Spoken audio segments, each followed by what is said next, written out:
¿qué tal, amigos? Muy buenas tardes, qué bueno que están una vez más con nosotros en este espacio Diálogos, este espacio que produce Arquimedios de la Arquidiócesis de Guadalajara, donde abordamos diversos temas que tienen que ver con la vida de la iglesia, temas que tienen que ver con el entorno en el que vivimos y en el que se desarrolla la iglesia. Como ustedes ya saben, hemos hecho programas especiales analizando y evaluando, ¿por qué no?, la administración federal, las administraciones municipales, y hoy toca el tema a la administración estatal. En algunos comentarios, algunas personas nos han cuestionado por qué la iglesia habla de estos temas, por qué la iglesia aborda el tema de los desaparecidos, del agua, por qué la iglesia pretende evaluar a los gobiernos. La respuesta más sencilla y la respuesta más simple sería acudir a la de mi abuelita y decirles porque sí. Es decir, quienes somos iglesia somos ciudadanos. No vivimos en Marte, no estamos en Estados Unidos, formamos parte de una configuración geopolítica que se llama México y en ella vivimos y en ella nos desarrollamos. La doctrina social de la iglesia nos dice que si el evangelio no se hace vida, que si el evangelio no transforma la realidad, entonces no evangelizamos, adoctrinamos. Y para transformar la realidad necesitamos conocer la realidad. Necesitamos conocer lo que está aconteciendo, lo que va sucediendo. Y para ello, pues nos valemos en cada programa, aquí en Diálogos, de expertos, de especialistas en temas, que nos ayudan a profundizar y a tener un conocimiento mejor de la realidad. Realidad que nos desafía, realidad que nos llama a ser mejores cristianos, mejores creyentes, mejores católicos.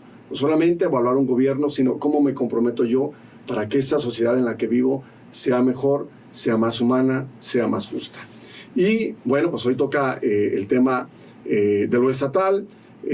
Abordaremos 4 temas diferentes. Déjenme presentar a los invitados que hoy nos acompañan. Bienvenidos a Diálogos. Bien, está con nosotros la maestra Sofía Hernández Morales. Ella es ingeniera ambiental egresada del ITESO, es maestra en gestión pública por el Tecnológico de Monterrey. En su desarrollo profesional se ha desempeñado en consultoría ambiental, docencia en el sector privado, además de haber participado en la función pública durante 15 años en tema de gestión y protección ambiental, gestión integral del agua, manejo de cuencas y territorio, coordinación interinstitucional e intersectorial, cambio climático, transversalidad y gobernanza. Maestra Sofía, gracias por aceptar estar con nosotros en Diálogos. Hola, muy buenas tardes a todo tu auditorio. Gracias, Arnold, por la invitación y qué gusto coincidir también en este espacio con colegas y especialistas tan reconocidos en sus áreas. Un gusto, Augusto, Carlos y Enrique, de estar también aquí compartiendo espacio con ustedes. Así que estamos listos para iniciar. Gracias, maestra. También está con nosotros, y ya lo conocen ustedes porque nos ha acompañado a lo largo de estas evaluaciones y en otros programas, el maestro Augusto Chacón Benavides. Él es originario de la Ciudad de México y radica aquí en Guadalajara desde 1975. Tiene estudios de maestría en literatura del siglo XX en la Universidad de Guadalajara. Su trayectoria laboral se desarrolla en el ámbito del periodismo, desempeñándose como director, corresponsal y columnista en diversos diarios locales y en la Ciudad de México, comentarista en estaciones radiofónicas y canales televisivos. Fue ombudsman, defensor del lector en el diario público Milenio. Como académico fue director del Centro de Educación Continua, el CEDUCA, de la Universidad de Guadalajara. En el ámbito de las organizaciones civiles ha sido director de la Fundación Ecológica Selva Negra AC y actualmente es director del Observatorio Ciudadano Jalisco ¿Cómo Vamos? Además, es consejero de Arquimedios. Augusto, un gusto saludarte. Gracias por estar una vez más con nosotros. Arnold, ¿qué tal? ¿Qué tal a todas, a todos que nos acompañan? Sí, un privilegio estar en esta mesa con Enrique, Sofía, Carlos. Creo que se va a poner buena la plática. Gracias por invitarme. Muy bien. Gracias, Augusto. También está el maestro Enrique González González. Él es abogado por la Universidad de Guadalajara. Es maestro en estudios en Relaciones Internacionales por la Universidad Nacional Autónoma de México y candidato al doctorado de Ciencia Política por la UDG. es profesor de Derecho Internacional y Derechos Humanos en la ODG y en el ITESO. Fue coordinador de trabajo de campo del Mexican Migration Project. Trabajó como visitador adjunto de la 5ª Visitaduría de la 78 Comisión Nacional de Derechos Humanos, director del albergue FM4 Paso Libre, que brinda ayuda humanitaria a las personas migrantes y refugiadas en Guadalajara, y actualmente es director del Centro Universitario por la Dignidad y la Justicia Francisco Juárez, sacerdote jesuita del Instituto Tecnológico y de Estudios Superiores de Occidente, el ITESO. Maestro, bienvenido. Gracias, Enrique, por estar con nosotros. Sí, muchas gracias a ti, Arnold, a todos tus radioescuchas y bueno, a los colegas aquí presentes, a Sofía, Augusto, a Carlos. Qué bueno se va a poner aquí la discusión. Muy bien. Y también está con nosotros el maestro Carlos Galván. Él es licenciado en Derecho por la Universidad de Guadalajara, con maestría en Procuración, Administración de Justicia y Litigación Oral por la Universidad del Valle de México, Campus Zapopan. Cuenta con posgrados entre los que destacan temas como amparo, notario público, en derecho procesal, entre otros. Estuvo al frente de la Secretaría Técnica del Consejo de Coordinación para la implementación del sistema de justicia penal, creo que era oral, ahí le faltó algo así, ¿no? Ahí le faltó, sí, así es. Arnold, muchas gracias por la invitación. Bienvenido, pues muchas gracias, Sofía, también es un gusto estar aquí con ustedes, poder estar aquí y poder, pues ahora sí, dialogar sobre estos temas tan importantes. Muchas gracias. Pues, como ven ustedes, como pueden escuchar, pues tenemos personas con una amplia trayectoria, con una amplia experiencia, lo que nos dará seguramente esta pauta para analizar, para evaluar y cómo no, pues para ver qué tenemos que hacer, qué nos depara el futuro y cómo nosotros podemos sumar, insisto, para que tengamos un mejor Jalisco, un mejor México. Y empecemos con un tema que no es cualquier tema, es el tema del agua. Y el periódico semanario, Arquimedios en general, esta comisión de Pastoral de la Comunicación, ha hecho mucho trabajo, ha hecho mucha investigación concretamente en el tema del río Santiago, en los afectados por el río Santiago. Desde tu perspectiva, maestra Sofía, ¿cómo fue la gestión frente al río Santiago, frente al desafío del río Santiago de esta administración del gobernador Enrique Alfaro? Es una gran pregunta y me gustaría hacernos un poquito a ver la historia, el contexto, para poder llegar a la parte de la evaluación y los comentarios más específicos. Primero, tú mencionabas en tu introducción cómo todas las personas deberíamos estar como muy atentas y preocupadas por todo lo que vamos a hablar hoy, claro. Seguridad, derechos humanos y evidentemente también los temas de medio ambiente, agua y sus afectaciones también en su caso a la salud o al acceso al agua o a cualquier tema. Yo crecí estudiando en una escuela católica en donde había una frase que a mí me gusta mucho, que era como que todo importe a todas, que es de la madre Margarita de las Mercedarias. Sí. Y creo que eso es un poco lo que tú decías al principio. Todo nos tiene que importar y tenemos que estar informados. Voy a empezar con una anécdota que hace unas pocas semanas fue el Congreso Nacional de la Asociación Mexicana de Hidráulica, en el que me tocó participar. Íbamos en un trayecto ya saliendo de la conferencia hacia la cena. Uh-huh. Y íbamos dos colegas y yo hablando del río Santiago, así súper apasionados con qué estaba pasando y qué iba a seguir, y no todas las preocupaciones que tenemos en torno a esta política pública que vemos, ¿no? Que ha tenido evidentemente algunos avances, pero también áreas de oportunidad, pero sabemos que tiene que seguir cada vez más en las prioridades de los próximos gobiernos. Y en ese sentido, nos llamó mucho la atención que el conductor del Uber se voltea y nos pregunta nos empezó a preguntar sobre el cambio de administración y qué iba a pasar, y yo, no, pregúntanos sobre el río Santiago, no sobre lo que va a pasar en el cambio de administración. Y le dije, ¿tú qué sabes del río Santiago? Y me dijo, ¿cuál es el río Santiago? Y yo, ¿cómo no sabes? Y yo veo como que manejas muy bien en Guadalajara, si eres de aquí. Y me dijo, sí, soy de la colonia Oblatos. Y yo, pues... no, bueno, te vas a ahogar. Santiago, ajá. Digo, estamos al final en un diferencial de 500 metros de altura, la barranca, el río.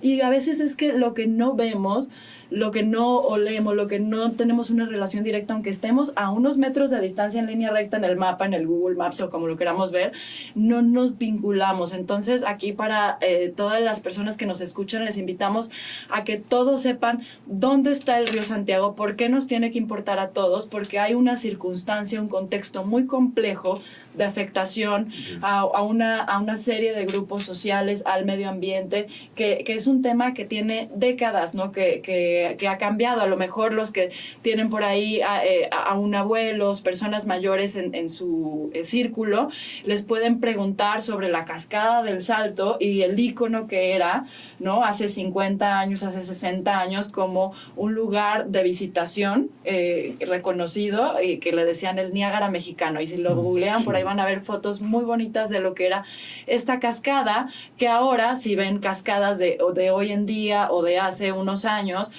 pues la circunstancia cómo ha cambiado, ¿no? De forma negativa.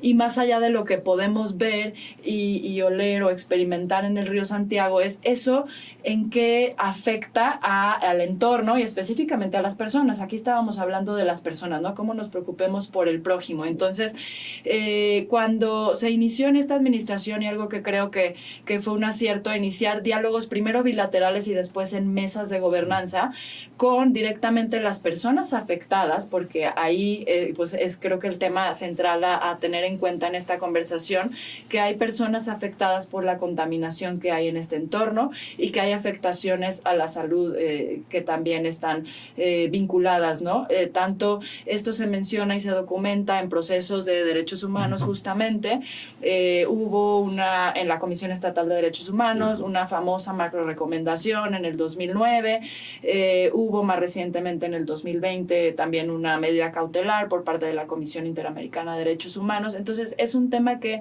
está documentado sobre qué pasa con las personas y qué pasa con el entorno. Entonces ahora sí hablemos de la política. Hablaba yo de un primer paso en donde hubo esta interacción con las personas afectadas, pero también con la academia, con líderes de opinión, con personas que pues tienen algo para retroalimentar sobre lo que ya se había hecho antes y lo que se debía hacer en esta administración. Y en ese sentido, lo primero que se hizo fue un ejercicio de diagnóstico compartido para ver si estábamos alineados, si lo mismo que el gobierno entrante estaba observando era lo mismo que el sentir de las personas que vivían en torno al río Santiago estaban experimentando también, y entonces se hizo un mapeo de todas estas demandas sociales a nivel individual, y ahí evidentemente pues surgen muchos de los efectos de lo que ya son como los padecimientos, pero también fue súper interesante ver cómo estas personas, digamos, con una etiqueta más de personas afectadas, personas que viven aledañas al río Santiago, saben mucho de todo lo que hay detrás en el marco legal, en las políticas públicas, en los estudios de la academia, están muy bien informados. Entonces se puso sobre la mesa mucho material, se hizo una documentación compartida, y entonces se empezó a trabajar en una alineación de qué proyectos, qué políticas, qué acciones concretas pueden dar respuesta a una atención dirigida a cada una de estas demandas que se fueron integrando como en grupos, en temáticas, y entonces ahí el gobierno hizo una propuesta de la política de la estrategia integral para la recuperación del río Santiago, que tiene como principio el reconocer que todo se trabaja desde la gobernanza. Entonces, desde un diálogo con las diferentes partes. Y otra de las premisas que también me pareció interesante en el abordaje de esta administración fue la visión de cuenca. Es decir, la cuenca es, porque es un término técnico como complejo, pero imagínense un plato y es como todo lo que cae en el plato al final llega al fondo del plato. Y entonces esa es la cuenca. El fondo del plato es el río Santiago. Entonces, ¿cómo las políticas... La cuenca es Lerma, Santiago. Bueno, la cuenca completa se llama región hidrológica, ya si lo vemos como más amplio, es desde el río Lerma, que nace en el Estado de México, recorre Querétaro, Michoacán, Guanajuato, y luego llega a Jalisco, o sea, pasa por 5 estados. Y entonces el río Santiago, ya con ese nombre, nace en el lago de Chapala, cerca de Ocotlán, y recorre casi 500 kilómetros entre Jalisco y Nayarit para llegar al Océano Pacífico. Y entonces, pero la cuenca alta, es decir, la parte inicial, la que está entre Ocotlán y, digamos, Zapopan, que se llama esta como subcuenca Santiago-Guadalajara, si lo ven así como en los mapas de la Comisión Nacional del Agua y así, es la que tiene como la concentración de esta circunstancia en cuanto a la contaminación. Entonces creo que ahí fueron como 2 buenos aciertos, el trabajo a nivel de cuenca, y es decir, no se trata de nada más enfocarnos en qué pasa en el río, sino qué pasa en todo el territorio, porque los problemas vienen de todo el territorio. Y lo otro es esa cercanía con las personas, el tener siempre un diálogo activo con los medios de comunicación, con la academia, con el sector productivo, etc. Entonces ahí creo que fue un inicio interesante. Creo que pues hubo también áreas de oportunidad, particularmente ya al pasar de los años, bueno, se vino la pandemia, muchos de los recursos que se habían prospectado pues llegaron un poco más tarde de lo que originalmente se hubiera planeado.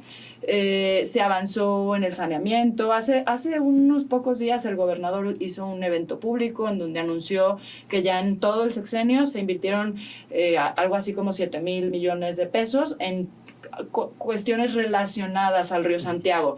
La mayoría de esta inversión fue dedicada al saneamiento, a las plantas de tratamiento de aguas residuales públicas, de las que en las zonas urbanas o de uso doméstico generamos en nuestras casas. Por eso es un tema que hay que preocuparnos y ocuparnos todos. El agua que usamos, ¿a dónde llega? También el tema, o sea, como ciudadanos, el tema de la gestión de la basura, por ejemplo, también es importante. El cómo nos movemos, o sea, mucha de la contaminación viene de lo que como sociedad pues metemos presión en el territorio. A ver, tengo 2 preguntas así rápidas. La primera es, da gusto escuchar de un especialista que hubo este diálogo, esto que se llama gobernanza, porque si de algo se ha criticado fuertemente a la administración, particularmente al gobernador, es que a veces no se presta mucho al diálogo, o no tiene buen oído. Por eso es que hubo diálogo con los distintos sectores. En este caso, bueno, como ustedes sabrán, hay una Secretaría de Planeación y Participación Ciudadana, y en este sentido el tema de Río Santiago fue una de las prioridades también de esta secretaría. Entonces, como que en otras administraciones lo que se había hecho en torno al Río Santiago estaba muy como sectorizado, es decir, como viéndose muy con la lupa de agua y medio ambiente y no con una lupa más completa, más integral. Y entonces ahí se aprovechó esta estructura en donde alguien neutral, bueno, o sea, es de la estructura estatal, pero alguien neutral a los temas técnicos y a las inversiones, y con este ojo y esta experiencia en mecanismos de cómo tener esta relación con la ciudadanía o con otros actores de interés, pues articuló pues ciertas actividades que luego ya se transformaron en un mecanismo más formal y que pues fue avanzando ahí la interacción. Ahora, estas plantas tratadoras que se anunciaron pues con bombo y platillo en los medios de comunicación, ayudan, se traducen en un beneficio para la gente que está en torno, para quienes vivimos en torno al río Santiago. ¿Es una aspirina o hay que hacer algo más? Son fundamentales, pero es una parte de la solución. La mayoría de la inversión fue ahí y otra parte de la inversión fue al tema de salud, específicamente a montar hospitales y bueno, hubo otras inversiones, pero el saneamiento, en este caso la inversión se enfocó en las aguas de uso doméstico, pero regresemos al tema del plato, al tema de la cuenca y al tema de qué pasa en todo el territorio. Hay muchas otras actividades que tienen que avanzar de manera más, con mayor velocidad y empuje en la transformación de toda la producción en lo que haya, ¿no? Entonces, es un tema como multifactorial. Claro. En donde sí, la inversión en el saneamiento es indispensable, es muy importante, pero no es lo único. Se debe invertir a la par también de manera más fuerte, robusta, en la transformación productiva. Ahí está, por ejemplo, el diálogo que ha tenido Monseñor Engelberto Polino, quien es presidente de la Pastoral Social a nivel nacional, quien estuvo al frente de una comisión episcopal que se llama para el cuidado de la casa común, que tiene que ver con estas cosas de la ecología, y se sentaba a dialogar con todos los obispos de las diócesis que están en la cuenca y les decía, ayúdenme a convencer a los empresarios, porque las empresas están contaminando mucho, ayúdenos a convencer a la gente que vive en torno de la cuenca para que cuiden un poco más el río. Es decir, no se puede salvar al río Santiago solo en Guadalajara y desde Guadalajara, ¿no? Tiene que ver toda la cuenca. Así es, todas y todos como ciudadanos podemos hacer algo y lo primero es informarnos, así que les invitamos a leer, a comprender sobre qué es lo que sucede en el río Santiago y a participar también en los siguientes pasos de lo que suceda en esta cuenca. Bien. Otro de los temas que interesa mucho en Semanario y que en Diálogos también le hemos dado seguimiento es un tema doloroso. Yo creo que no hay dolor más inenarrable que tener un familiar desaparecido. Hay quien dice que Jalisco es una tumba abierta, que Jalisco, es el paraíso de los desaparecidos, sí vale la comparación. El maestro Enrique González, justamente es el tema que queremos dialogar con usted, maestro. Hablamos, si no me equivoco, de más de 17,000 desaparecidos en los últimos 6 años en el estado de Jalisco. Hablamos de una crisis realmente social, que nos ha llevado a otra crisis como es la crisis forense. El problema de Jalisco más grave es el tema de los desaparecidos. Me parece que el tema del diagnóstico que tenemos en materia de derechos humanos es el más lacerante y como tal me parece que el delito de la desaparición dentro de las graves violaciones a derechos humanos es una de las vivencias cotidianas más deleznables que tenemos en este momento. Coincido completamente con esa apreciación que tú tienes. Empezaría hablando un poco, haciendo como un encuadre en materia de derechos humanos de lo que sucedió en este gobierno. Para empezar a hablar que al inicio del sexenio se conformó una subsecretaría de Derechos Humanos que depende de la Secretaría General de Gobierno y inicialmente esa subsecretaría pues veía temáticas que tenían que ver con personas con discapacidad, pueblos originarios, personas migrantes, paz y personas de la comunidad LGBTI+. Y justo en medio de pues esta crisis que empezamos a vivir, el tema de las personas desaparecidas o sujetas a desaparición por particulares no lo llevaba una secretaría o no estaba muy bien definido de quién tendría la obligación de hacerlo, ¿no? Y esto tenía que ver porque no existía la armonización legislativa, existía una ley general, hay una ley federal, pero no existe una ley estatal. Y mucho del trabajo que hicieron los colectivos de familiares que buscan a sus seres queridos desaparecidos son los que impulsaron la agenda aquí en el estado de Jalisco para que se pudiera expedir por primera vez esa ley en la materia a nivel estatal y que al mismo tiempo también se pudo establecer una ley de declaración de ausencia. Porque es importante también establecer que cuando una persona desaparece, pues su vida civil queda en un stand-by, ¿no? Y muchas de esas rupturas que existen en el núcleo familiar, pues también están en lo concreto, en lo más pragmático de qué va a pasar con el crédito hipotecario que tenía, la pensión que estaba pagando. Es decir, hay una serie de variables que está en torno de, ¿no? Y esta fue una lucha que fue encabezada no por el gobierno del estado, sino por las familias que buscan a sus seres queridos. Y eso hay que hacer un reconocimiento. Fueron ellas, todos los colectivos, algunas organizaciones de sociedad civil y universidades, ITESO, una de ellas, la Universidad de Guadalajara, CEPAT, entre otros actores que pudieron acompañar. Principalmente quienes impulsaron esto fueron las familias. Y gracias a ello se pudo generar por lo menos el estamento legal que a partir, ustedes ya saben que en materia de política pública, pues para que haya recursos primero tiene que haber una obligación jurídica de fondo, ¿no? Y al haber esa obligación jurídica se puede dotar. Y en ese tenor, al aparecer la ley, la propia ley establece que se tenía que generar un comité que fungiera como articulador de una serie de instancias. Y es obligación del Poder Ejecutivo a través del gobernador presidirlo. En ese sentido, el gobernador no lo presidió, sino que dejó que la Secretaría de Participación Ciudadana, a través de la maestra Margarita Sierra, fuera la actora que hiciera interlocución con las familias. Lo cual creo que me parece que pues fue una estrategia de gobierno, pero al mismo tiempo me parece que ahí faltó un poco de más toque de parte del gobernador. Porque bueno, el tema de la desaparición en el Estado, como tú bien lo dices, al menos en la propia numeralia somos el Estado con mayor número de personas desaparecidas, y en ese sentido me parecería que debió de existir un involucramiento más directo dentro de este comité por parte del gobernador, ¿no?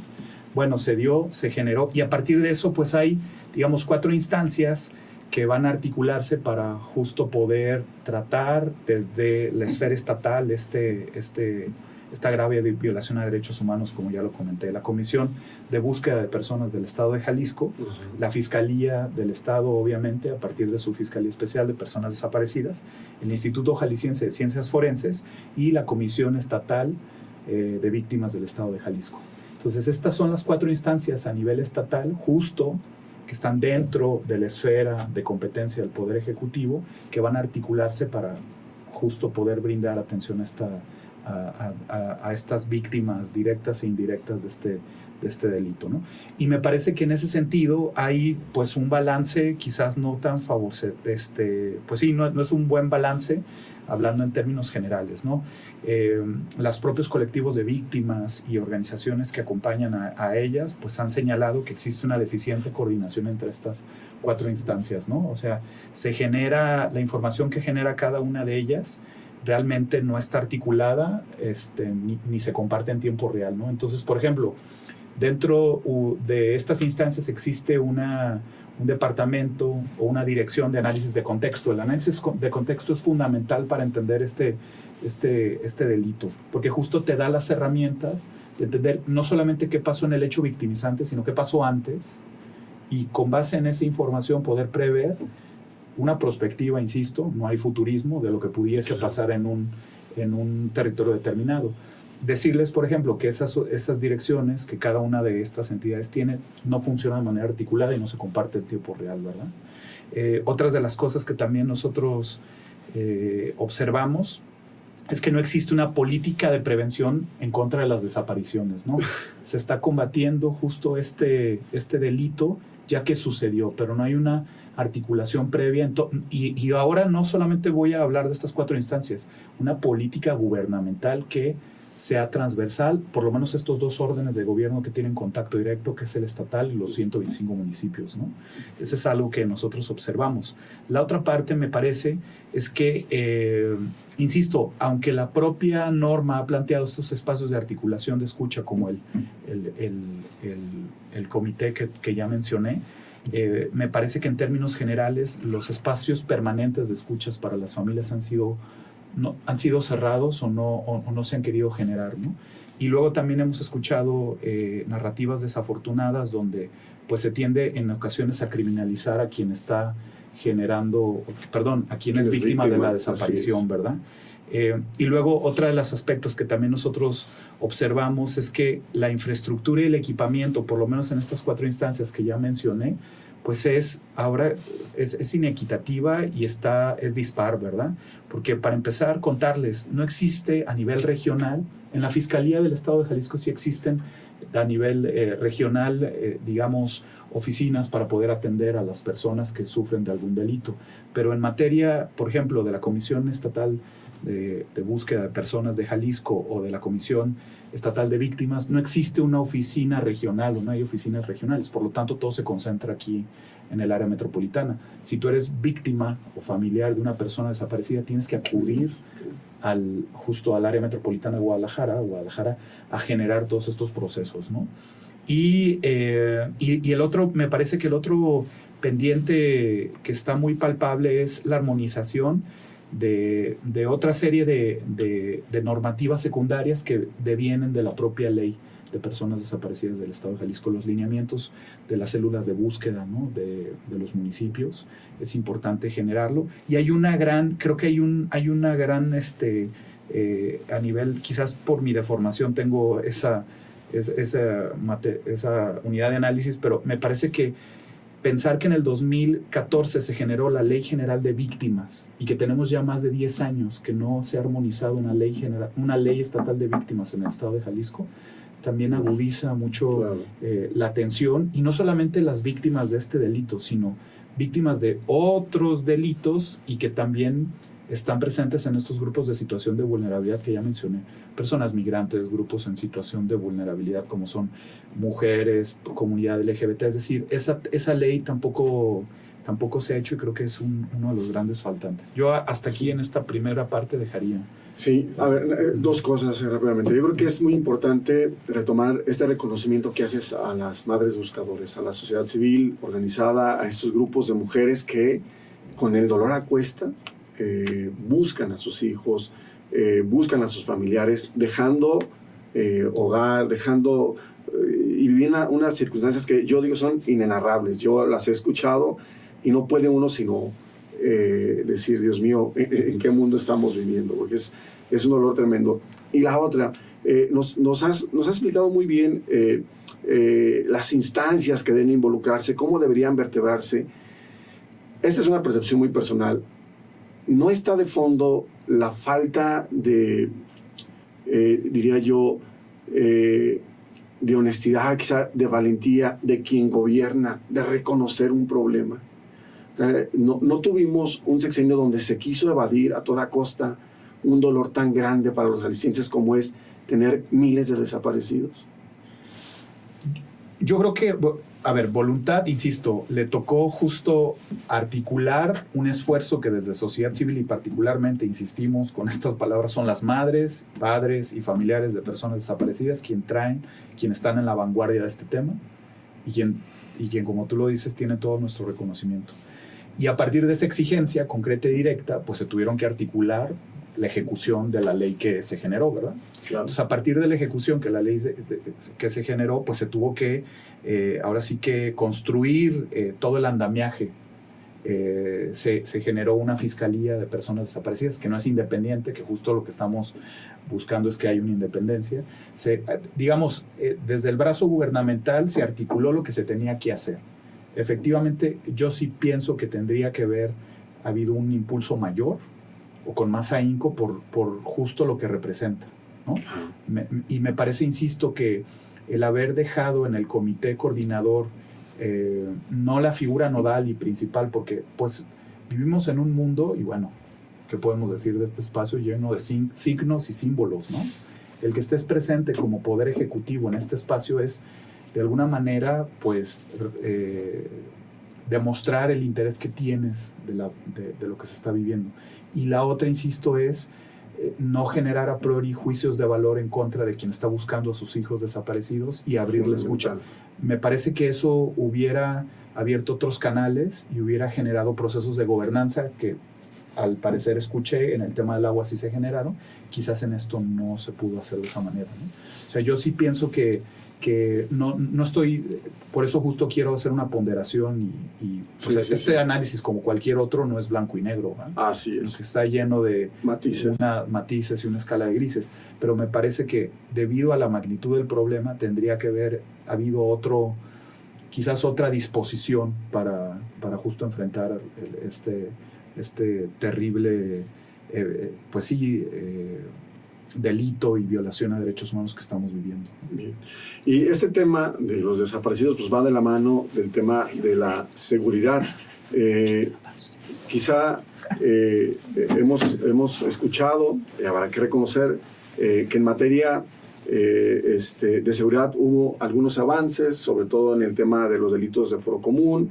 El gobierno del Estado presumió mucho esto en sus intervenciones, en sus ruedas de prensa, en medios de comunicación, pero me parece que no es suficiente, maestro Carlos, decir que Jalisco no es Colima, que Jalisco no es Guanajuato o que Jalisco no es Culiacán. ¿Cómo está el tema de la seguridad en Jalisco? ¿Cómo estuvo en esta administración? ¿Avanzamos? ¿Estamos en un estado más seguro? Bien, mira, Arnold, creo que es una pregunta que haces y creo que es una pregunta que hay que analizarla muy a fondo. Efectivamente, el gobernador, ahora en su último informe de gobierno, como tú lo dijiste, con bombos y platillos, hizo alusión de que Jalisco se encuentra en el lugar número 19, es decir, abajo de la media nacional en el tema de seguridad. donde se hace comparación que dice, no estamos como Colima, no estamos como Sinaloa actualmente, que están padeciendo una situación ahí de inseguridad terrible, en los estados como Querétaro, o Guanajuato, Celaya. Sin embargo, bueno, es cierto, sí hay un avance de acuerdo con la incidencia delictiva que proporciona mes con mes el Secretariado Ejecutivo de Seguridad Nacional. Las cifras, efectivamente, bueno, hablan de un avance. Tu servidor participó en una mesa de seguridad mes con mes que es SOS Jalisco, donde puntualmente analizamos mes a mes la incidencia delictiva, y efectivamente las cifras sí nos podrán marcar que ha habido un descenso en el número de delitos, pero hay que ser muy claros. El porcentaje que habló el gobernador, que hubo una reducción de un 63%, un poquito más de un 63%, hablamos de un grupo de delitos, un número de delitos que se hablan de seguimiento especial. ¿Cuáles son? Pues hablamos de robo casa habitación, robo vehículo, robo a transporte privado, robo a ausentes, robo en instituciones de crédito. Sin embargo, bueno, pues eso no es la totalidad de los delitos. Tenemos que reconocer que, si bien es cierto, en este tipo de delitos sí ha habido esa reducción, lo cierto es que hay delitos que han ido a la alza, ¿no? Entonces podemos hablar del delito de fraude, que es un delito patrimonial, que se ha incrementado, yo creo que más del 100% en este sexenio, ¿no? Entonces, sí hay un avance, si hacemos un análisis, sí hay un avance en algún número de delitos. Sin embargo, hay otros delitos que creo que el nuevo gobierno tendrá que tomar pues manos en el asunto e implementar políticas públicas para poder trabajar y reducirlos.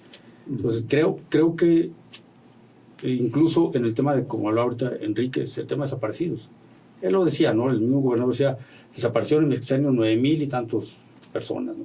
Pero se encontraron 17,000 o más de 17,000 personas. Yo entiendo, más de 17,000 personas, pues hablamos de que se encontraron más de las que habían desaparecido en su sexenio. Sin embargo, bueno, no se establece de estas 9,000 personas que él dijo, más de 9,000 personas, si esas están dentro de esas 17,000 o siguen desaparecidas. Creo que es un tema que, si hablamos de cifras, volvemos al mismo, podemos decir sí, hay un avance. Sin embargo, en la realidad, y los que vivimos y circulamos día a día en nuestra zona metropolitana, nos encontramos de que la gente se siente insegura. La gente no sale a determinadas horas o no va a determinadas zonas porque pues te sientes con el temor de que pueda ser sujeto, ¿no? de un hecho delictivo. Algo que le ha preocupado mucho a la Iglesia, que lo ha manifestado el cardenal José Francisco Robles Ortega, pero que además lo padecen sacerdotes y bueno, pues también los laicos, es el tema de el crimen organizado, que pareciera que es lo único organizado que tenemos en este país. Porque circulas tú por las carreteras de Jalisco y te detienen. Al cardenal le tocó, el gobernador dijo, pues, eso no existe, luego ya en un desayuno no sé si lo convenció o no, pero yo le podría decir al gobernador, por ejemplo, si tú vas al norte de Jalisco, antes de llegar a Totatiche, hay una unidad deportiva donde hay un retén de señores con camisa militar y con tenis. Y te dicen, te revisan, te piden tu credencial de lector y te piden dinero porque vas a exceso de velocidad.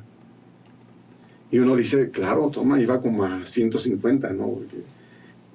Porque, tenemos en Jalisco este problema de que el crimen organizado está ocupando municipios enteros donde prácticamente gobierna el crimen organizado. Sí, yo creo que sí. O sea, desde mi punto de vista, es un hecho que el crimen organizado ha abarcado no solo municipios, ha abarcado incluso instituciones, ¿no? Donde está dentro de las mismas instituciones, y eso hace imposible que, por más que el gobierno del Estado quiera luchar contra este tipo de cártel, este tipo de actividades ilícitas, pues se vea disminuido a la hora de encontrar algún resultado, ¿no? Podemos, tal como dices, pues existen retenes, uno circula por las carreteras libres, no por las autopistas, porque las autopistas difícilmente te van a detener, ¿no? Sin embargo, si circulas por las carreteras libres, pues sí te vas a encontrar con ese tipo de grupos delictivos que, como tú dices, bueno, a lo mejor te piden un derecho de vía, ¿sí? Pero, por ejemplo, si nos vamos hacia la costa, hacia Puerto Vallarta, todos aquellos que son fanáticos del famoso Vallartazo, que se van, se dan cuenta que si se meten en un camino que no es y llegan a un terreno, propiedad de X persona, son detenidos por personas armadas. Y eso es que está en la boca de todos, ¿no? Y sin embargo, bueno, pues el gobierno no dice nada al respecto. Así es. Pues sigue siendo, yo creo, una de las grandes, de los grandes desafíos, el gran desafío de México, el tema de la seguridad, que también tiene que ver con la cuestión federal. Y aunque no estamos evaluando a la federación, pues pareciera que a la federación no le interesa mucho los estados como Jalisco, como Guanajuato, los estados pues que no son del color, de color guinda.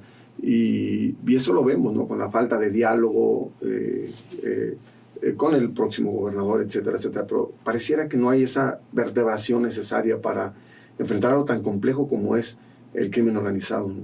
Es correcto. Yo creo que aquí lo que hace falta es que pues, se deje de lado los colores y en realidad se lleve a cabo un trabajo coordinado desde la federación con los estados y los municipios para poder trabajar y poder abatir o disminuir este índice, ¿no? Es cierto, tal como dices, si hablas de Guanajuato, pues Guanajuato es de un color muy distinto aquí a Jalisco, pero que al igual pues, son colores distintos a la actual presidencia de la República. Y eso genera, bueno, de que pues, son estados que a mí me convienen que estén en esa situación. ¿Por qué? Porque lo veo políticamente hablando. Sí, claro. ¿No? Políticamente hablando, donde se sigue así el estado, pues tengo la garantía o tengo la seguridad que la siguiente elección, pues van a brincar hacia este lado, ¿no? La gente va a votar hacia acá. Entonces, lamentablemente lo ven desde una visión política y no una visión ciudadana, una visión donde todos día a día vivimos aquí, todos necesitamos tener una ciudad, un estado mucho más tranquilo. Muy bien. Sin duda la realidad tiene matices. No, la realidad no es blanco y negro. Hay cosas buenas, habrá cosas buenas que se hicieron en esa administración, avances sin duda alguna en el transporte público, en algunas otras cosas, en infraestructura. Augusto, ¿cuál es la percepción de la ciudadanía? Tú que tienes el pulso con el Observatorio Jalisco, ¿cómo vamos? ¿Qué calificación le dan al gobierno de Enrique Alfaro? ¿Cómo ve la ciudadanía esta administración que está terminando? Bueno, empiezo por lo general y después de escuchar a Sofía, a Enrique, a Carlos, no me queda sino preguntarme a ti mismo, Arnold, ¿por qué estamos tan mal si hay tanto conocimiento, si hay tantas fórmulas para llegar? Y justamente tiene que ver con la parte que a mí me toca representar en esta mesa. Jalisco, ¿cómo vamos? Nace justo para preguntarle a la gente. Nuestro lema es, lo que la gente opina importa. No quiere decir que es la única verdad, no quiere decir que hagamos lo que la gente dice, quiere decir toma en cuenta eso que dice la gente. Los gobiernos se han encargado cada vez menos, pero todavía vemos casos de desestimar esa percepción. De decir, no, bueno, es lo que la gente opina, pero los que sí saben opinamos esto. Y tienden a buscar la opinión de los que saben que coinciden con ellos. Ética o no éticamente, pero buscan el canal que les confirma, no la realidad. La realidad es porque estamos viviendo no solo una realidad. La realidad de nosotros en esta área metropolitana de Guadalajara y en ciertos sectores no es la misma de esta misma zona en los alrededores. Así que estos instrumentos para conocer lo que la gente opina deben ser muy valiosos, no solo para la autoridad, para nosotros mismos como ciudadanos, para las universidades, para las empresas. Pongo un ejemplo y por supuesto en percepción la seguridad es lo que más rápidamente brinca. Jalisco, ¿cómo vamos? Le pregunta a la gente cada 2 años en el área metropolitana de Guadalajara sobre muchos aspectos de su vida, incluso si es feliz, si su relación de pareja es satisfactoria, pero también si confía en los gobernantes. No los ponemos a evaluar porque esas evaluaciones de pronto distorsionan los ejercicios. No, yo le pongo 5, yo le pongo 4 y ya nadie quiere ver otra cosa sino esa calificación. Cuando nosotros preguntamos por seguridad, después de haberle preguntado por muchas cosas, su familia, sus amigos, su tiempo libre, su trabajo, su satisfacción con su trabajo, le decimos, oiga, ¿y la seguridad qué? Aparece alta la percepción de inseguridad. De hecho, la previa de 2022 fue la segunda más alta en 11 años que tenemos haciendo el ejercicio. Casi 6 de cada 10 dijeron sentirse algo o muy inseguros. Y la pregunta es, bueno, ¿qué tanto es tantito, no? Si es más o menos que en otras mediciones, es irrelevante que 6 de cada 10 vivan con el miedo que ya nos decía Enrique o que nos comentaba Carlos. Me parece que es de preocuparse. Sin embargo, es una percepción mucho menor que la que de pronto nos refleja INEGI en su encuesta nacional de seguridad urbana, donde aparecen inseguridades de 70, llegado a 80, 90%. En los 6 municipios de interés les llama INEGI, que es Puerto Vallarta y los del área metropolitana de Guadalajara. ¿Por qué la diferencia? Porque cuando hablamos solo de seguridad, todos tendemos a sentirnos completamente inseguros. En cualquier sobremesa, si el tema es inseguridad, nos podemos quedar 2 horas en el anecdotario y en lo que hacemos para sentirnos seguros. Cuando nosotros les preguntamos sobre muchos aspectos de su vida, ya no aparece tan alto. Sin embargo, desde nuestro punto de vista, sigue siendo muy alto. En cuanto a los gobiernos, la desconfianza es alta. Si queremos evaluar al gobierno, podemos decir que en el caso de esta administración no se generó una mayor confianza entre gobernantes y gobernados. Y sí hubo una disminución en la confianza, en la percepción de inseguridad. Ya tenemos la encuesta de 2024, todavía no la publicamos, pero sí podemos ver que hay una disminución de la sensación de inseguridad. Y eso no necesariamente está relacionado con que haya menos delitos. Claro, claro. Pasa también porque nos acostumbramos. Y entonces ya sabemos que eso pasa, entonces yo ya tomé mis medidas para sentirme seguro y entonces me siento un poco más seguro. No todo es la intervención del gobierno. Pero a final de cuentas, y hablando de percepción, también le preguntamos a las personas si les gusta participar en las cosas comunitarias. Para beneficio de la iglesia, donde más dice la gente participar es en las fiestas parroquiales. Y es 7%, y particularmente las mujeres. De ahí, participar en las escuelas de los hijos, participar en las juntas de vecinos, es muy poco. Es muy poco, y eso también nos pinta como sociedad. Totalmente. Y nos pinta en relación con el gobierno. Sofía lo decía muy bien, Enrique lo mencionó muy bien, aquí necesitamos gobernanzas, tenemos claro, y ese es uno de los objetivos de la existencia de Jalisco, cómo vamos, que los grandes problemas que tenemos no los va a resolver solo el gobierno. Tenemos 100 años de experimento, ya nos dijeron no vamos a poder y no han podido. Pero tenemos esos mismos 100 años esperando que lo resuelvan y diciendo a lo mejor el siguiente sexenio es el momento en que tenemos que intervenir, y lo decía Sofía, a partir de estar informados. ¿Por qué no participo? ¿Por qué no participamos ni en las escuelas de los hijos quienes tienen hijos? Desconfianza, sin duda. Podemos decir que esta legislatura que recién terminó en el Congreso de Jalisco subió 5 puntos su nivel de confianza, de 10% que confiaban en ellos, y yo solía decir, pues seguramente los encuestadores, la casa encuestadora con la que trabajamos, yo con muchos parientes de los diputados y las diputadas, ¿no?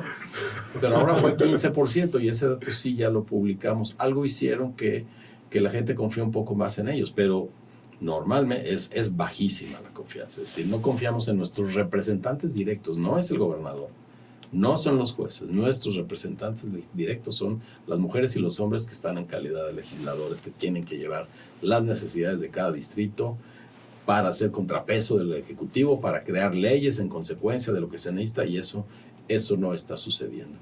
Y un dato que siempre aparece en nuestra encuesta relacionado con esta percepción, con la participación y nuestra confianza en las instituciones, que al final de cuentas es capital social. Cuando le preguntamos a las personas, y pongo la circunstancia que nos imaginemos que alguien toca nuestra casa, un desconocido, nos pide responder a una encuesta, tienes que ser mayor de edad. Le decimos que sí, y nos pregunta, oiga, ¿usted está satisfecho con su vida? Quizás por mi generación, pero a mí eso me sonrojaría decir, oye, ¿a usted qué le importa? Pero la causa es que hay 2.400 personas en el área metropolitana que amablemente nos contestan. Y la satisfacción con la propia vida es alta. están entre 64, 65%, están satisfechos con su vida.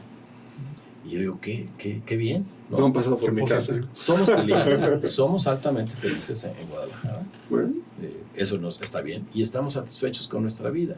Sin embargo, a la hora de confiar en los gobernantes no confiamos, y a la hora de participar no participamos. Evaluamos muy mal los servicios públicos, o al menos medianamente, y no han subido los parques, los mercados, las banquetas, las calles, el agua. Todo nos merece una calificación mediana que no condice con la sociedad, la ciudad rica en la que estamos. Y yo me pregunto, claro que eso no se lo preguntamos a quienes encuestamos, porque justo es subjetivo lo que nosotros le llamamos bienestar subjetivo, porque no les preguntamos por qué. Si tú me dices yo soy feliz, pues yo apunto, me dijo que es feliz, y no le voy a preguntar por qué, tampoco me voy a reír. Y me digo, bueno, si están tan satisfechos, ¿por qué las cosas están mal? ¿Por qué si estamos, incluido yo, satisfechos con nuestra vida, por qué las cosas están mal? Simplemente porque para medir nuestra propia vida no ponemos metas comunes. Lo que les pase a los demás no está dentro de nuestra medición de nuestra vida individual. Y en eso nos toca avanzar. Eso no lo va a resolver el gobierno. Quizá el sector educativo pueda abonar. Sin duda la iglesia puede abonar. ¿De qué manera podemos evaluar nuestra vida no solo en función de lo que hemos logrado, de las metas que nos propusimos y que nos permiten decir que somos satisfechos, que estamos satisfechos, sino en función de decir que mi comunidad, que mi colonia, que mi ciudad, en términos ya muy amplios, esté mejor? Mi vida va a ser mucho más satisfactoria en la medida en que la de los demás también lo esté. Que no haya el fenómeno de la desaparición. Por sobrevivencia, creo que muchos tendemos a habituarnos y hacerlo a un lado, porque es el dolor máximo. Si cualquiera hacemos el ejercicio de pensar que nuestros hijos o un ser querido no regresa, creo que simplemente imaginarlo ya nos causa un pesar. Y muchas personas por sobrevivencia, porque además recordemos que más de la mitad de la población está viviendo al día, trabaja para comer, la mayoría de la población. Y pedimos además un involucramiento. Creo que necesitamos un trabajo cultural mucho más amplio. Pensemos que en esta ciudad más o menos 33% nos dice, yo sí me preocupo por quedarme sin alimentos. Y si vemos solo el estrato socioeconómico bajo, sube mucho. Claro. Eso nos indica el nivel en el que estamos viviendo. Sí, es percepción, pero me parece que esa percepción, cualquiera que fuera gobernante diría, oye, hay que atenderla, no es gratuito eso que nos están diciendo. En medio de los argumentos legales que tienen para así hacer, en medio de la confianza que generen y en medio de entender la sociedad a la que pretenden gobernar, es decir, darle rumbo. La percepción se vuelve muy importante, no solo la seguridad, la percepción respecto a muchas cosas, y eso nos cambiaría, pero también esa percepción que tenemos respecto a nosotros mismos. Si nosotros preguntamos, oiga, ¿sus vecinos tiran basura? Oiga, fíjese que sí. Pero si le preguntamos al vecino, va a decir que sí, va a pensar en el que está a un lado. Es decir, tiramos la basura entre todos y la ciudad está sucia porque nosotros decidimos que esté sucia, relevándonos éticamente de la responsabilidad que tenemos, culpando al gobernante. Es que él no puso botes en la calle. Y entonces pues yo lo tiro donde sea porque es culpa de él. Y yo no solo resuelvo algo práctico, me eximo éticamente de la responsabilidad que adquirí al comprar la bolsita de papas. Solo lo de adentro era mío, lo de afuera es del alcalde o de la alcaldesa, ¿no? Y ahí va. Hay mucho que hacer. La percepción nos revela, sí, nuestra relación con los gobernantes, nuestra propia relación. Nos sentimos más seguros en nuestra colonia que en la ciudad. Y hacemos las dos preguntas. Eso quiere decir que estamos más seguros en los espacios que controlamos. Y lo que nos hace más felices y nos produce más satisfacción es lo que tenemos a la mano. La familia, los amigos, estamos más seguros en la casa. Solo pensemos que sí hay una gran diferencia. Están en muchos campos más satisfechos los hombres que las mujeres. Están más seguros los hombres que las mujeres. Wow. En el transporte público. Claro. Así que claro. Ahí hay una diferencia a la que tenemos que atender. Y para eso sirve la percepción, no solo para revelar nuestro estado nervioso, sino para ver en qué tipo de sociedad vivimos, que la construimos y nos construye, porque es un ejercicio cíclico. Para Augusto, si esto que nos estás poniendo sobre la mesa lo tomaran en cuenta los gobernantes, ¿cuántas áreas de oportunidad habría, ¿no?, para construir mejor política pública? Esa simple sensación de que la gente se siente segura, pues es un área de oportunidad, o que se siente feliz, perdón, es un área de oportunidad para que puedas crear política pública, mejor política pública, y convertir la felicidad no solo en una sensación, sino en condiciones de vida digna para las personas.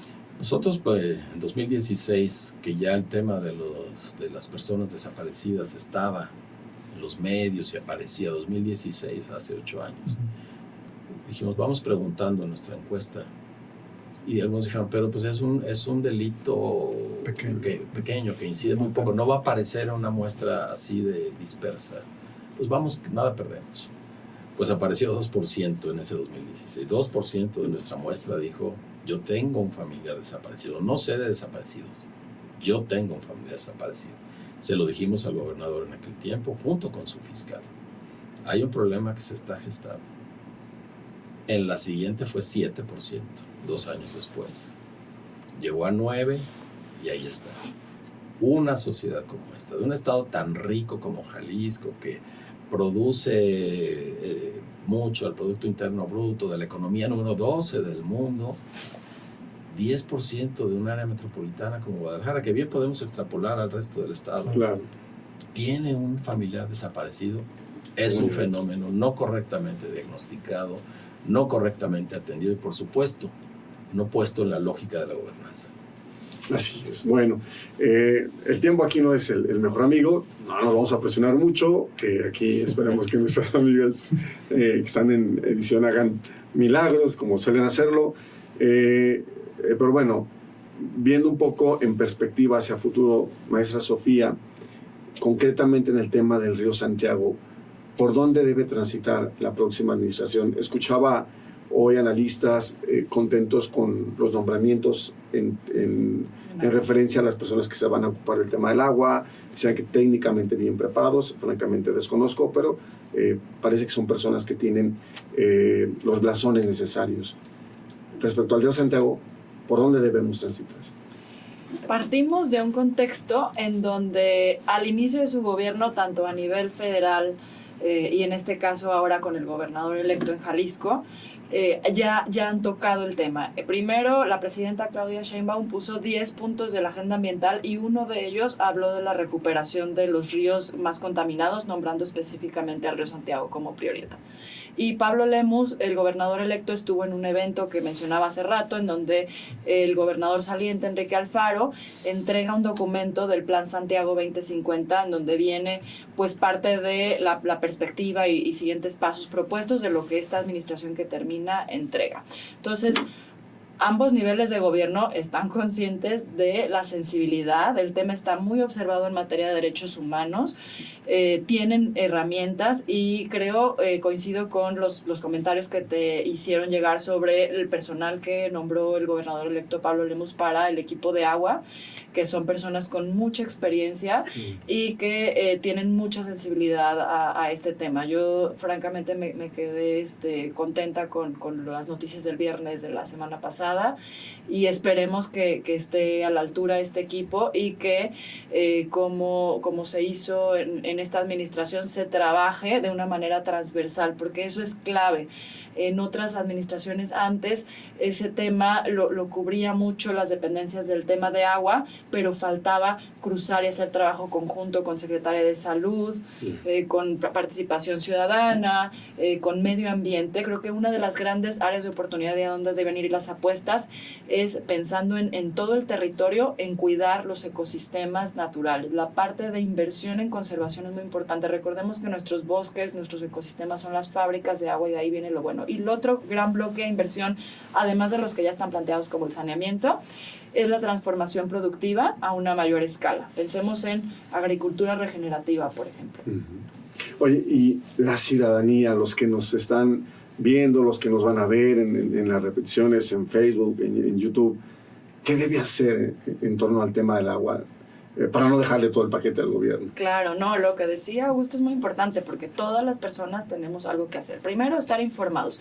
Segundo, quienes tenemos algo que aportar, una idea o a veces es poner una pregunta sobre la mesa o tal, participemos. No nada más dejemos todo al gobierno. Y en el día a día, ¿qué relación tenemos con el medio ambiente, con el agua, con la salud? ¿Y qué decisiones podemos cambiar? Ya sea para cuidarnos a nosotros mismos, a nuestras familias, y qué mejor también pensar en el prójimo y en este caso a las personas más afectadas por esta circunstancia. Primero, cuidar el agua, porque el tema de vulnerabilidad hídrica, pues a nivel global va a estar más con menos posibilidad de estimar, de predecir, y pues hay que estar atentos a ello.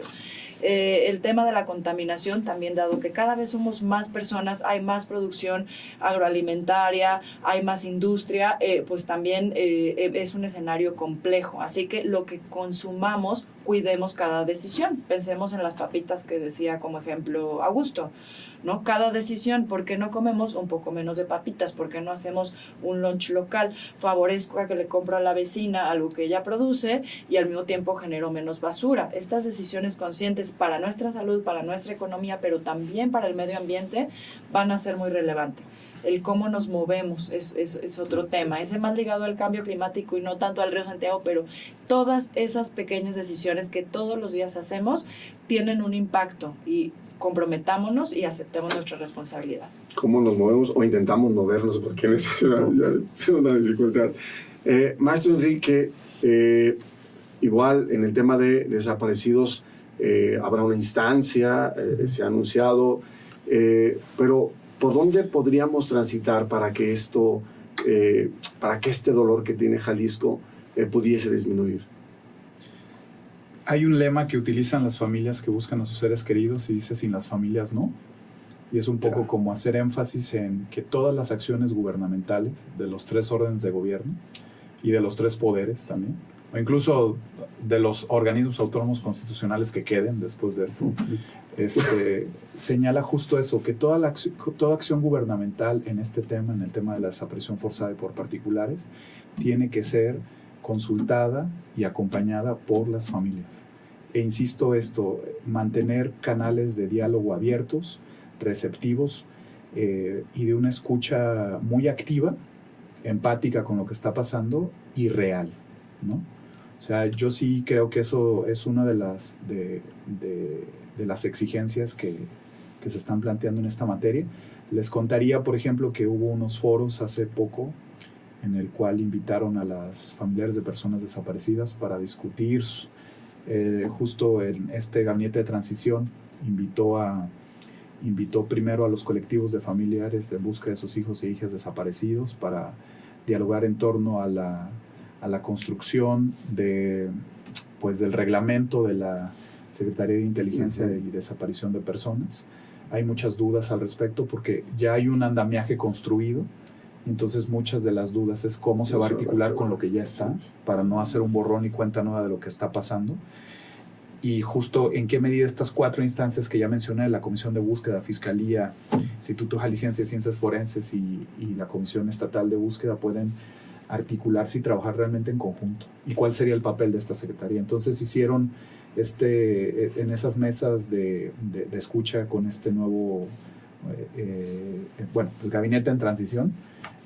Primero escucharon a las familias, a los colectivos, después nos hablaron tanto a personas académicas como sociedad civil, y justo esperamos que ese tipo de foros se mantenga, porque fue solamente, digamos, la temática y la problemática es tan grande que hubo muchos temas que no se pudieron abordar, y que desde el espacio que tuvimos nosotros como ITESO junto con otros colectivos se tiene que seguir construyendo esto que también señaló Augusto y lo dijeron también mis compañeros, espacios de gobernanza. O sea, no tienen que hacer acciones aisladas, ni tienen que inventar hilos negros de nada. Ya ha habido mucho dolor y mucho trabajo por parte de los colectivos y de estas instancias para poder articularse. Entonces, ¿en qué medida eso se puede potenciar, ¿no? Entonces, justo yo haría como esa invitación, eso es lo que vemos en un futuro. E insisto, no banalizar el tema. Yo creo que esa es una acción, así como acciones individuales en materia de medio ambiente, pensar global, actuar local. en este tema es igual, ¿no? No banalicemos estas narrativas. Las personas no se van porque quieren. Las personas no desaparecen voluntariamente, ¿no? Que luego sea esta narrativa. Y cualquier persona en cualquier momento, cuando tú en un mundo con tanta tecnología donde estamos pegados a los dispositivos y en algún momento no tenemos contacto con nuestros seres, en ese mismo momento tendríamos que hacer tanto denuncia ante la fiscalía o a la comisión de búsqueda para que se inicie. Y si aparece, qué bueno, gracias a Dios, qué bueno que ya está y que se solucionó, pero no banalizar eso, ¿no? Porque creo que esas narrativas que se construyen desde instancias gubernamentales luego bajan a la ciudadanía. Entonces yo diría eso. Yo creo que ahí como iglesia tenemos un gran reto, porque a veces reducimos la participación en la defensa de algunos temas que son importantes, que son trascendentes, pero a veces ideologizamos nuestra participación y olvidamos temas fundamentales como los desaparecidos, como la violencia, y ahí no estamos levantando la voz. Es un gran reto para todos los que nos decimos católicos, involucrarnos en este problema tan grande que tiene Jalisco. Maestro Carlos, tema de la seguridad. Mira, el tema de seguridad, creo que tal como acertadamente lo comentaba Augusto, incluso Enrique, creo que tiene que haber un trabajo donde se den mayores políticas públicas. ¿Para qué? Para tener una mayor empatía hacia la sociedad. Es cierto, como bien lo comentaba Augusto, la percepción de la gente, lo que refleja es que si bien bajan el índice delictivo, lo cierto, lo que está bajando es el número de denuncias, pero no el que la persona en realidad que fue asaltada en la vía pública y que se le robaron saliendo del cajero 2,000, 3,000 pesos, dice, voy a tardar más en presentar una denuncia, tengo que trasladarme, voy a perder todo un día, y la verdad es que no va a pasar nada, no lo van a localizar, no lo van a encontrar, y pues ¿qué me va a reintegrar esa cantidad? ¿No? Entonces, ¿qué es lo que sucede? Igual en el tema de desaparecidos, como decía nuestro Enrique, pues una gente que vive en Lagos de Moreno, que vive en otro municipio, tiene que trasladarse hasta acá. Además del dolor que ya trae la familia o el familiar, llegar a la fiscalía de desaparecidos, la verdad es un calvario. Es un calvario donde llegas y te ponen 1000 pretextos para no atenderte, para no tomarte la denuncia. Entonces yo creo que aquí lo que tiene que hacer el gobierno entrante es un área de oportunidad en el sentido de tener mayor empatía hacia la ciudadanía, que les dé esa pues mayor tranquilidad de poder llegar y decir voy a presentar mi denuncia, ¿sí? Y que sé que se va a hacer algo. Entonces yo creo que tiene que cambiarse esa visión, tiene que cambiarse esa estructura de trabajo. Digo, volvemos a lo mismo, pues hablamos de cantidades, hablamos de porcentajes, ahí están los resultados. Sin embargo, creo que tiene que, te puede hacer una renovación en el esquema, en la figura de lo que es la fiscalía, que es quien recibe las denuncias y quien investiga esos hechos, ¿no? El que tengas un trabajo, por ejemplo, el gobernador ahora en su informe decía el 94.6% de los elementos policiales están certificados. Mi pregunta es, ¿tú tienes la tranquilidad o la confianza de acercarte con alguien, un policía? Se te pega una patrulla, inmediatamente ya estás viendo qué es lo que te van a decir, te van a detener, te van a sobornar, no sabes qué es lo que va a pasar, ¿no? Entonces, creo que es lo que se tiene que cambiar esa percepción para que la ciudadanía pueda estar más tranquilo, pueda vivir más a gusto. Muy bien. Augusto, haz algo que yo no puedo hacer, suéltate el chongo. ¿Cómo cerrarías este diálogo? ¿Qué hay que hacer? Justo me gustó la lógica que lo planteabas, no solo en lo que tenemos que exigir, porque hay que exigir a los gobernantes, sino en lo que nos toca hacer como ciudadanos. Primero hacernos cargo al menos del entorno más cercano, no solo nuestras familias, estamos en condiciones porque así nos ha empujado la inseguridad y así nos ha empujado en muy buena medida la indolencia de las autoridades para atender la inseguridad. Yo estando seguro y mi familia seguro que rueda la bola, tenemos que cambiar esa lógica. Y yo digo, en términos de seguridad, vamos a resolver este problema como una estrategia de guerra de guerrillas, que cada quien se haga cargo de esquina a esquina, cada quien con sus vecinos. Si nos enteramos, la cosa empieza a cambiar. Pero a final de cuentas, por el tema de la percepción, El llamado es a que esa percepción que medimos nosotros y otras personas, otras organizaciones, no solo, insisto, es para los gobernantes, es para nosotros mismos, por una lógica muy simple. Y cito al coordinador de investigación de Jalisco Cómo Vamos, Francisco Núñez de la Peña: no desestimen la percepción, ni la propia ni la de quienes nos rodean, porque si en algo somos expertos cada quien, es en nuestra propia vida. Sí. Ningún gobernante, nadie nos puede decir respecto a nuestra propia vida qué sentir. Insisto, no para que sea el único elemento de toma de decisiones, pero cada persona te está diciendo de su propia vida lo que siente, y ese es el valor. Yo lo pondría en términos de inseguridad, en términos de desaparecidos, incluso en términos de las víctimas que tiene el río Santiago. Si los gobernantes y nosotros mismos atendiendo no ponemos al centro el dolor, no el deber ser, no las leyes, no en la organización política, sino el dolor de las víctimas, las que están ahí, desde las enfermedades renales hasta un familiar que no llega a la casa, hasta quienes pierden su patrimonio de una manera violenta.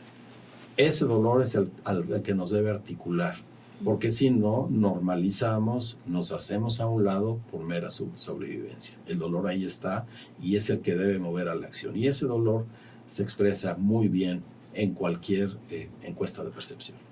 Así es. Bueno, pues con esta reflexión damos por concluido este programa. Maestra Sofía, muchísimas gracias por haber estado con nosotros. Muchas gracias por la invitación, un gusto. Maestro Enrique, muchas gracias. Gracias por el espacio. Maestro Carlos, estimado, Muchas gracias. Gracias por haber estado una vez más con nosotros. Ojalá no sea la última vez.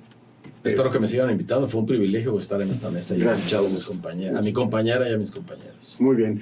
Y a usted, muchas gracias por el favor de su atención. Recuerde que todos los jueves, en punto de las 17 horas, tenemos una cita aquí, en Diálogos. Hasta entonces.